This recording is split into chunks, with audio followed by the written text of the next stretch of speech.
Hey, welcome to our Bible study here at Influence Church. We are in the book of Leviticus. This is the third installment in this series of the book of Leviticus. And if you missed any of our previous studies, what you can do is you can go to our YouTube channel, you can click under the videos tab, and you can rewatch any of our previous studies. As a matter of fact, if you have not done it as yet, hit that share button, hit that subscribe button. It's somewhere on the bottom here, and so that you can be up to date with all our content. In our last study, we answered a very controversial topic, which was, can Christians consume alcohol? So if you missed that study, definitely rewatch it. Today's study, we're going to tackle a topic that isn't so debated. However, as we examine it, you're going to see that there are some questions concerning this topic area that is actually misunderstood or has little understanding in the subject area. And the topic that we're going to be discussing today is, can Christians eat pork, right? Pork. And we're looking at Leviticus chapter 11, which gives us some guidelines on certain animals that shouldn't be eaten, right? And what you're going to find in the study is that the listing of animals that we should not eat goes much more extensive than pig, and it actually contains a lot of other creatures or animals that we consume on a regular basis and seem to not have an issue with it, and yet some may have the issue of not wanting to eat pork, right? So you would see that if you have the issue of you think that pork is something that Christians should not eat, or pig, right, is something that Christians should not eat, you would see that there's a list of other animals that probably you have been consuming that is included in this listing of animals that is considered to be unclean. As well, we're going to answer two very important questions. Number one, why is it that in the Old Testament, God did not want the nation of Israel to consume these animals? Why did he initially say not to eat them? And then we're going to move into the New Testament and answer the question, why is it now that it is okay if we can consume it, right? What changed? Why is it now that these animals are allowed to be consumed? So, can Christians eat pork? And we're looking at Leviticus chapter 11. So get your Bible to follow along, verses 4 to 8. It says, nevertheless, these you shall not eat among those that chew the cud, or those that have cloven hooves. The camel, because it chews the cud, but it does not have cloven hooves, is unclean to you.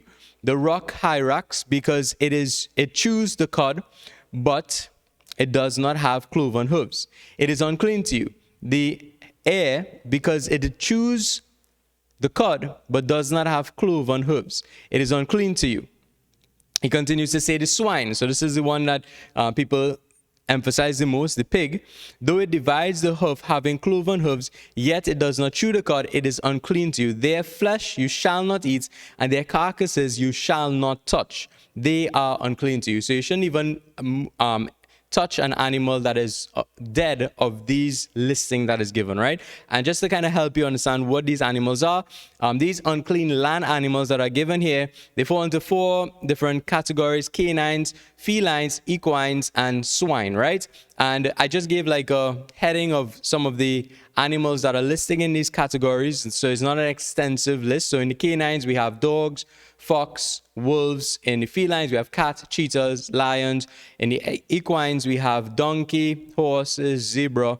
And in swine, we have pig and boar, right? Now, this is not an extensive list, but these are some of the general animals that fall under this category of unclean land animals that you cannot consume, right? So all these animals under the Levitical law was considered unclean. You can't eat them, nor can you touch the dead carcass of them. You shouldn't even have any much interaction with these animals, right? It's considered unclean. However, this is not where the list stops. Now, I know you're already seeing a lot more animals that you never heard spoken about that you should not be eating, right? But this is not where the list stops, right? This is just the land animals. God goes on to give us a listing now of the sea animals that you cannot eat that is unclean, right?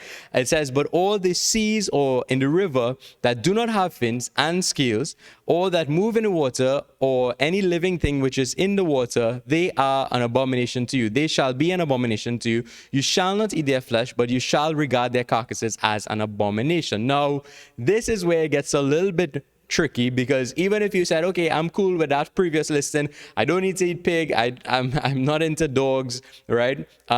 This is where it gets a little bit tricky when we look at unclean water animals, right? Because you would find that you have probably been consuming a lot of these water animals, right? So fish, right? We're talking about catfish, shark, squid. I'm sure if you never eat catfish, you definitely ate shark before, especially in Trinidad, where bacon shark is something that is part of our culture. Squid, all right? Shellfish, you're talking about clam, lobster, mussel, oyster, and shrimp. Soft body animals, you're talking about cuttlefish, jellyfish, octopus. Maybe you're not into octopuses, but and then sea mammals, dolphin, otter, and whale, right? So here now we see that it kind of gets a little bit tricky, because if you're saying, well, okay, you shouldn't eat pig, then you also have to say, well, you can't eat catfish, you can't eat shark, you can't eat squid, you can't eat lobster, you can't eat shrimp, right? Now, this list still is not the full listing of what falls under the water animals. I just gave some of the primary animals that fall under this category, right?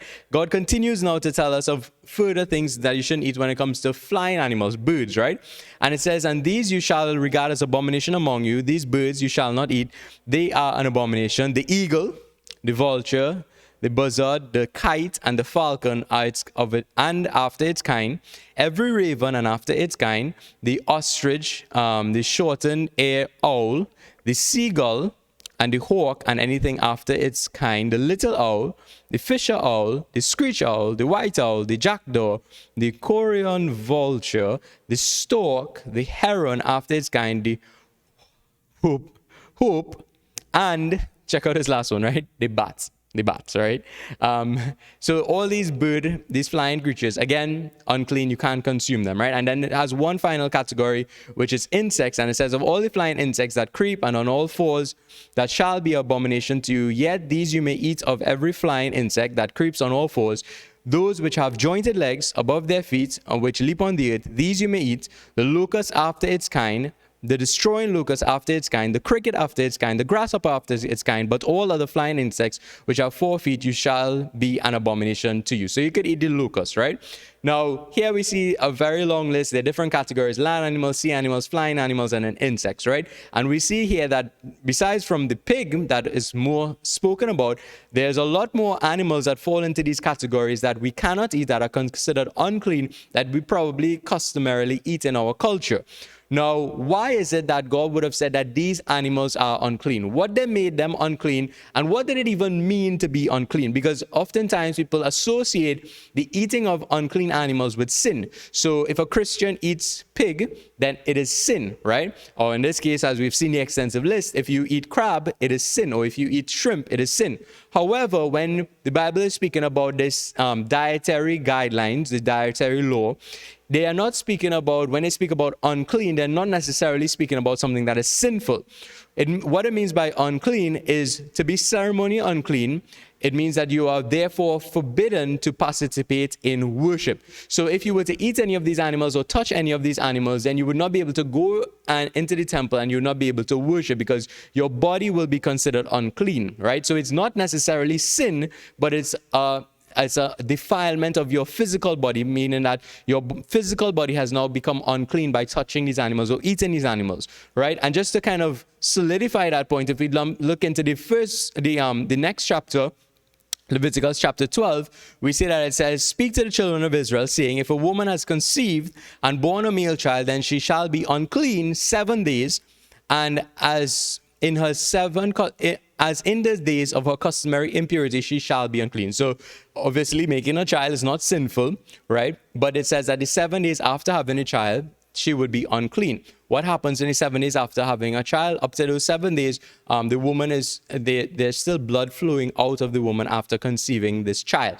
And this is what makes her unclean. So the unclean is not necessarily sinful, but it speaks of impurity. Now we must understand that under the Old Testament law, that you had to present your bodies to be clean or pure if going into worship, right? So not just was it in terms of breaking the 10 commandments and in terms of sin, but also it speaks about physical purity, because God is holy, and because he's holy and his standard of holiness, nothing unclean could have entered into his holiness, right? So I want to give you now 2 reasons why it was prohibited, right? Why these animals, the pig and these different animals was prohibited in the Old Testament from eating, right? From you consuming it, right?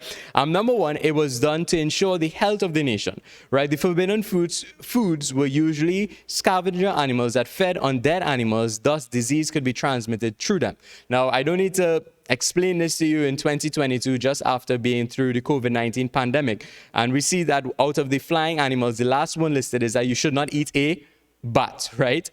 So these animals were prohibited because these are animals that carry diseases, right? If you look at these animals, some of the major diseases around the world are transmitted through these animals. Like the dog, we have rabies, the pig, we have swine flu, some of the birds, right? We have bird flu and these different viruses that are transmitted. And well, up until recently, we learned of the COVID-19 virus from someone consuming a bat. Also, the major thought is considering the subject matter. We still are a little bit unclear when it comes to the origins of the virus, right? So these animals are animals that are considered unclean because they would carry diseases in them. So if you eat them or you touch them, you would now be someone that could actually spread a disease among the people. And they didn't have the advancement in medical science to be able to prepare the meat well enough that it does not transmit diseases, as well as to be able to treat or vaccinate when people become contagious with these different types of diseases, right? Also, it brings another very important question into the conversation, which is, are diseases or bacteria considered unholy, right? Because if you touch these animals, or if you come and eat them and you were carrying some of these bacteria that these animals would have, you were not allowed to go before God and worship, because God is a holy God and his presence had to be kept pure and holy. And we know that when God created Adam and Eve, he created them as perfect beings without sin, but without disease as well. When sin entered the world is when disease entered into the world, right? So we could say that diseases and sickness was not allowed in the presence of God because it was considered to be something that was unholy, something that God didn't create, something that could not be in the presence of God, which would align with other biblical passages. Since if you had any kind of ailment, or if you had any kind of if you were disabled, you were not allowed into the temple, into that place of worship, until Jesus came, and he was the one that brought healing to the sick. He was the one that changed the script, so to speak, when it came to these issues, which we will speak about in just a little bit of time, right? The second reason why it might have been prohibited for them to consume these animals was to visibly distinguish Israel from other nations, right? Now remember, they just came out of Egypt. They had adopted all these pagan rituals and cultures and ways of worship and things that they eat.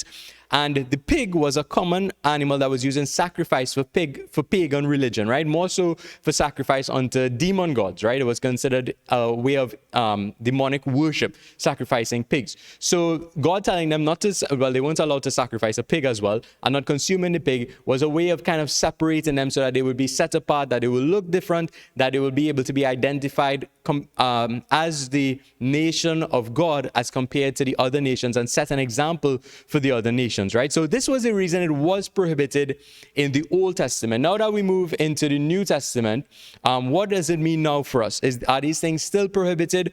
Can we consume these animals? Yes or no? So can Christians eat pork? We're going to actually answer the question that we started with today. And I want you to understand that in the Old Testament, this law what I was given was under the Old Covenant, right? The Old Covenant consists of the law, but when we moved into the New Testament, Jesus fulfilled the law and he created a new covenant. The new covenant is better than the Old Covenant, because the Old Covenant seeks to help us and guide us with our physical works so that we can be holy. However, the Old Covenant could not deal with the heart of man, right?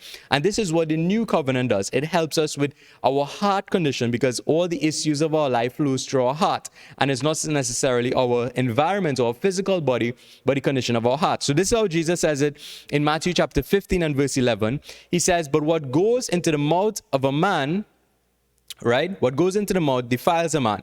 Not what goes in defiles a man, but what comes out of the mouth, this is what defiles a man. So it's not what you eat that defile you, but it's how you think, how your heart is, right? What comes out of you, how you speak, that is what defiles a man. In other words, makes a man unclean, right?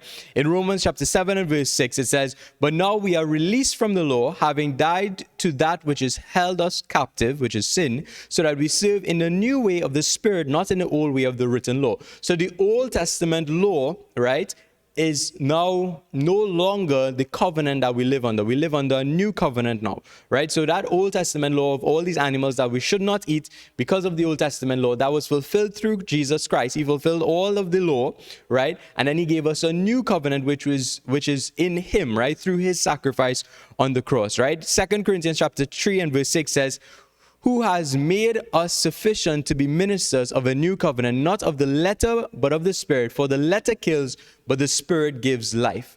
Acts chapter 10, verse 11 to 15 actually gives us clarity concerning this very subject matter of eating food. It says, Peter, he saw the heavens open and something like a large sheet being let down to the earth by its four corners, and it contained all kinds of four-footed animals, as well as reptiles of the earth and birds of the air. Then a voice said to him, get up, Peter, kill and eat. Surely not, Lord. This is what Peter said. I have never eaten anything impure or unclean. The voice of God spoke to him a second time. Do not call anything impure that God has made clean, right? Now, this vision served in two aspects. It served firstly for Peter to understand that God wanted him to carry the message to the Gentiles that were considered unclean because they were not Jews. And secondly, for the basic and clearly written out part, which is that all the animals that God created, it was not unclean in the aspect of it defiled your body, right? That it was sinful, but God had made it clean because it is his creation, right? And therefore, he's saying to Peter, you could consume any of these animals. Now, the same reasons that held in the Old Testament in terms of diseases being transmitted and bacteria are still good reasons if you choose not to eat these animals. And if you choose not to eat pig and you choose not to eat some of these sea creatures because of these medical reasons, that's all well and good, right? Those reasons still stand even though we've advanced in medical science and we have treatments, and there aren't any major implications when it comes to viruses from these animals. Of course, like we started off with, there are some animals that we should not be consuming because of we've actually seen how that has affected our civilization when it comes to diseases, right? And then Romans chapter 14 and verse 14, it says, as one who is in the Lord Jesus Christ, this is Paul says, I am fully convinced that no food is unclean in itself, but if anyone regards something as unclean, then for him it is unclean. So if you feel as though convicted you should not eat pig, then don't eat it, right? But if you don't feel convicted to eat, if you don't feel that conviction that you should not eat pig, you can eat it because it is clean. It was created by God, sanctified by God, right? And we are under this new covenant where the purity of our body, right, to go before God and worship is not dependent on our works, but in the righteousness of Jesus Christ, right? And this is where this helps us to understand now why we no longer under that old covenant. Because when Jesus came, he fulfilled everything under the law, all of the law. He was fully God, fully man, and he was pure in everything that he did. Jesus was sinless. And even though he was sinless and he was righteous, he went to the cross and he took the payment for our full sins. So now we find our righteousness not based on whether we eat the pig or we don't eat the pig, whether we eat the lobster or we don't eat the lobster, whether we have a sickness or disease. We don't find our righteousness in our works. We find our righteousness in Christ Jesus, right? His righteousness is what covers us. So when we go before God, we don't go before God in our righteousness or our works, because based on the Old Testament law, man was never able to fulfill all of it. They would always fall short because the law could not deal with the matters of the heart, right? And Christ was the one that fulfilled all of it. So now his Spirit could actually deal with the matters of the heart, the things that actually defile us, the things that actually make us separate from God or be far from God. His Holy Spirit could actually deal with those issues now that we are under the new covenant. So our righteousness is no longer found in our works and whether we eat this or we don't eat this, but it's found in Jesus Christ, who was that ultimate sacrifice, who lived that perfect life for us. So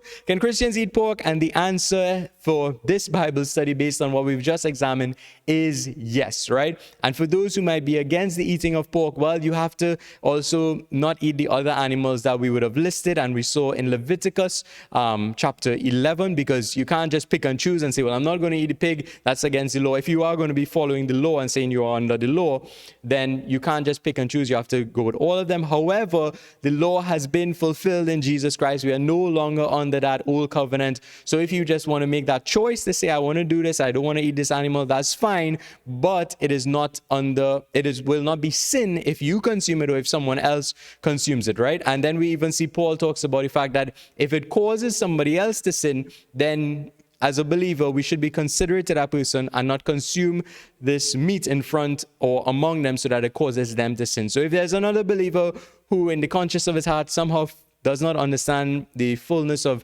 the biblical teachings and feels as though eating pork is a sin, just because you know that it is not a sin, you shouldn't eat pork around a person and cause them to stumble. Instead, you should probably spend some time and help them to understand what the Bible actually says. And you can use this study to do that. So if you have any questions, you can leave it in the comment section.